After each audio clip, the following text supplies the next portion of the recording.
దీనికి ఇదే ఆగిపోద్దండి. నూనె వేడెక్కిన తర్వాత నూనె, కొబ్బరి నూనె ఒక గాజు సీసాలో పోసుకుని అందులో రోజ్మెరీ, మెంతులు, లవంగాలు, దాల్చిన చెక్క, 4 ఈ విటమిన్ ట్యాబ్లెట్స్ వేసాను.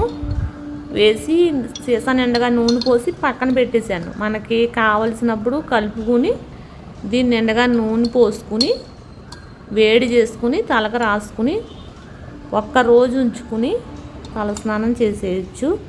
పేలు ఏమన్నా ఉన్నా కూడా బయటకు వచ్చేస్తాయండి. ఇది ఆన్లైన్లో తీసుకున్నాను నేను. వేరే నూనె తీసుకుంటే దానికి వచ్చింది. నూనె అయిపోయింది. ఇది ఇంకా పనిచేస్తుంది, వాడుతున్నాను నేను.